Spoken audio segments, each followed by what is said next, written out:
In the middle of the Irish Sea is the remote and breathtaking Isle of Man.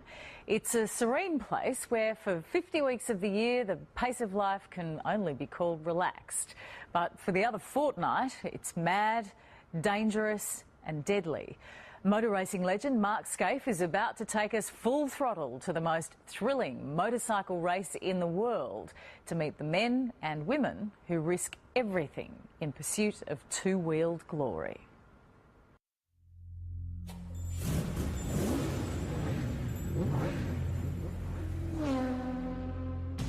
It is absolutely just beyond your wildest dreams to think that you could come here and race a motorcycle.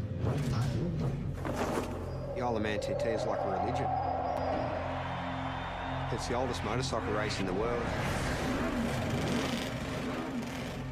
You can stand on the footpath and you could literally reach out and touch the riders going past at close to 200 miles an hour.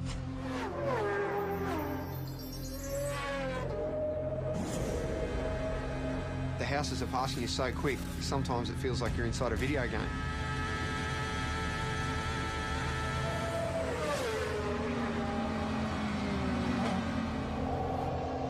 It's frightening. It's damn dangerous and it stresses me out.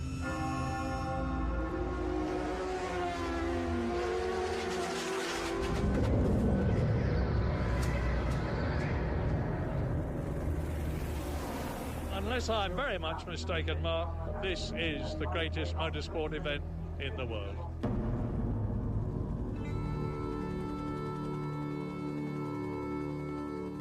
Between Ireland and Britain in the Irish Sea sits the Isle of Man. A sleepy tax haven for most of the year.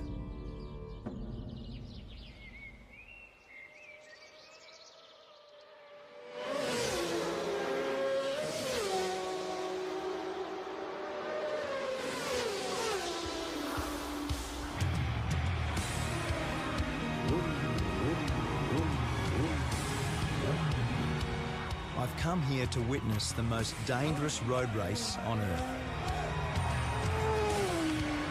It's about 200 kilometres an hour, straight at the front here, absolute lunacy.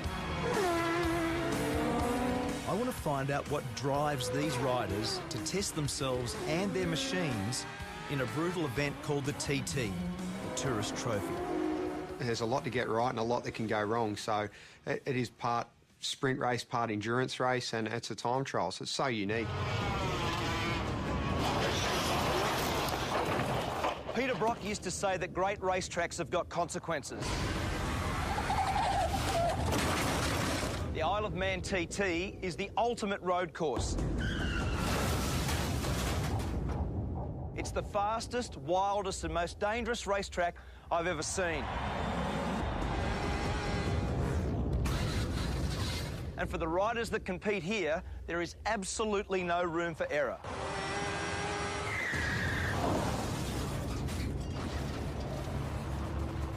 In its 104 years, 234 riders have died.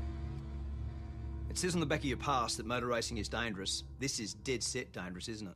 It is. It really is. It's frightening. Aussie rider Cameron Donald is one of over 200 starters this year. And when you add the fans, it's like an invasion. With Cameron is his girlfriend Karen, herself a keen motorcyclist.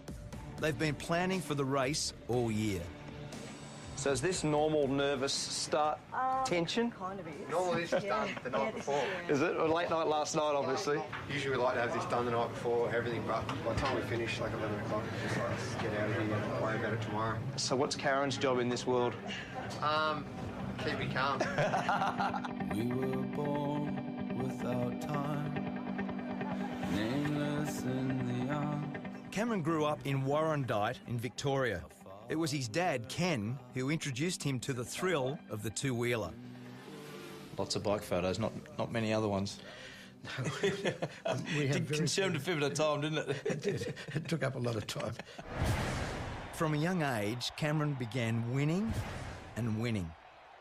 I remember Mum actually saying to me, you know, you can't, when you're going to buy or build a house, you can't live in a motorbike. I remember saying to her, yeah, Mum, you can't race a house. So I think then she just pretty much gave up. The TT is held over a fortnight. 1 week for practice, 1 week for racing, 7 races in all. And in between, the public can go flat out, no speed limit on the Island Road course. Everyone that races here knows the dangers and they accept them and they do their best to ride accordingly. But I think it's sad in this world that we're all so wrapped in cotton wool these days and there's so few opportunities to do anything dangerous. For Cameron, a plumber when he's not racing, there's no event bigger than this. Riders set off at 10-second intervals. It's all about the fastest lap of the island, and that's what makes it so pure and so dangerous. You sit on the start line, you're looking down that first hill and because it's not a mass start, you're sitting there getting waved off one at a time. The pressure on you, everyone's looking at you and it's a rush I've never had out of any other race.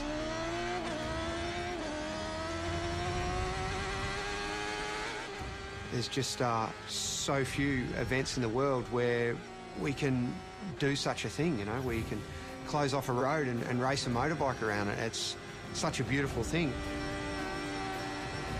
61 kilometres of public roads. Over 200 corners to be negotiated. Top speed, 330 kilometres an hour. This isn't a track. This is a country road. Like, let's not get this wrong. And it's fast. My friend and 5-times world champion Mick Doohan has come here for the first time. Sort of madness, you know. He's not racing, but on the parade lap, he got a taste of what it's like. First reaction, as soon as you saw the place, looked around, what was your first reaction? Yeah, I didn't need to come here to have that reaction. It's just, you know, as I say this, it really, you know, it is absolutely just beyond your wildest dreams to think that you could come here and race a motorcycle. The race has always had its critics, but from the start, its danger was its attraction. Back then, racing was banned in England, and the island was the only place where there were no speed limits. The TT was born. The voice of motorsport, Murray Walker. You've got a great history here, haven't you? You've been how many years? First of all, let me say it's great to see a great Australian at a great race. Thanks. To answer your question, Mark, I first came here in 1925. I was born in 1923. My father won here. I don't know how many times I've been here. Many, many, many times. In his 88 years, Murray Walker has seen some very good riders. And impressing him this year is our Aussie rider, Cameron. He's got a good bike, he's got some good backing, and he's still got the most important race of the week to come. So maybe, hopefully, he'll get it done. Each time Cameron sets out is an exercise in courage.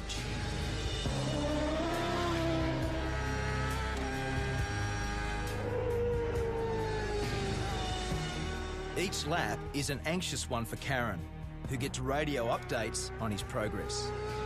I see the worry in her face before I head out for a race and sometimes I feel a little bit guilty for putting people close to me through that stress.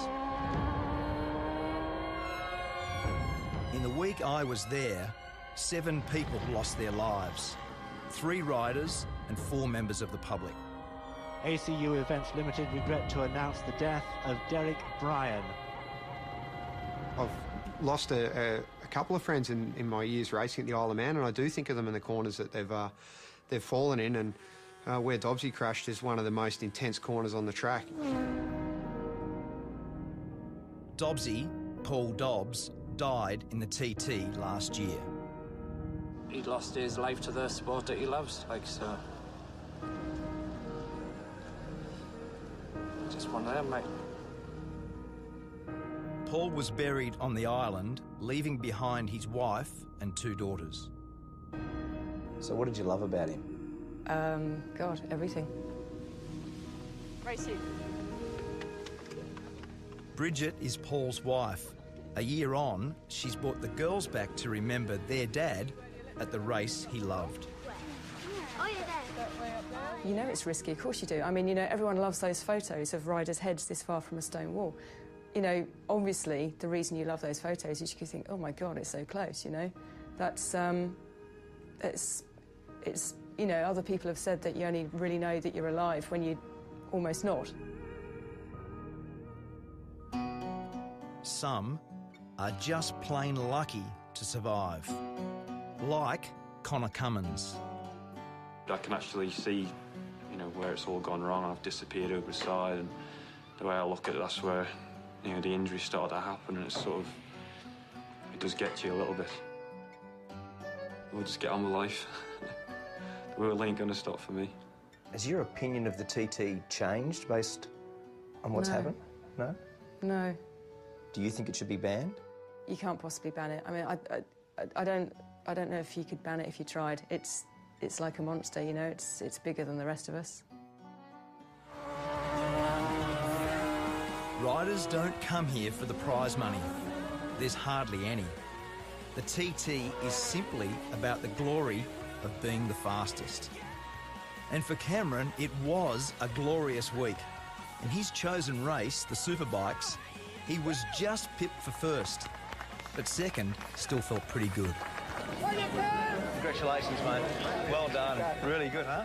When will you settle down and stop doing this? I don't see it too far away. I never saw racing the Isle of Man as a long-term prospect because, look, it is so dangerous, and I do see it as a numbers game. If you keep coming back, sooner or later, I see it's going to catch you out.